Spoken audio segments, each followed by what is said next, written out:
Bonjour à toutes et tous, aujourd'hui une nouvelle vidéo sur Scars of Honor et c'est la continuelle question, est-il free-to-play ou pay-to-win?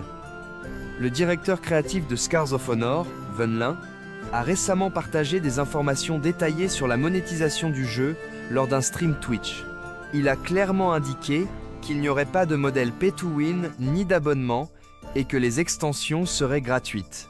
Concernant le pay-to-win, Venlin a précisé que tout ce qui affecte la progression du personnage, comme les boosts d'expérience ou les chances de butin améliorées, est catégoriquement exclu. Les objets de commodité, tels que des emplacements de sacs supplémentaires, seront autorisés uniquement s'ils peuvent également être obtenus en jeu. L'idée maîtresse est que les joueurs ne pourront jamais obtenir davantage en termes de puissance ou de statistiques grâce à de l'argent réel. La stratégie de monétisation de Scars of Honor reposera exclusivement sur les cosmétiques. Venlin estime que ce modèle est durable, notamment grâce à une solution serveur interne qui minimise les coûts. Il a rejeté l'idée des dons et des abonnements, les considérant incompatibles avec le modèle free-to-play.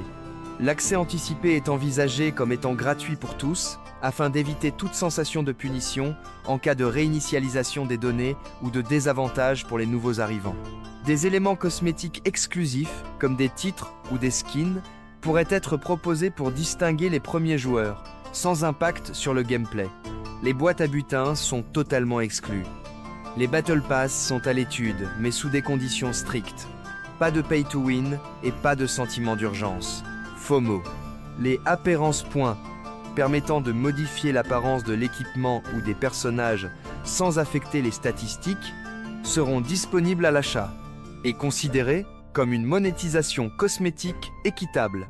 Venlin a comparé Scars of Honor à d'autres MMORPG, soulignant que de nombreux jeux populaires incluent des boosts qui, selon lui, constituent du pay-to-win. Il a également mentionné que même la vente d'objets farmables peut être considérée comme du pay-to-win dans un contexte MMO.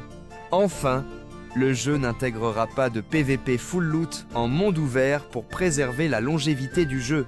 Des champs de bataille instanciés seront présents, mais avec un équipement fourni pour éviter la perte d'objets réels.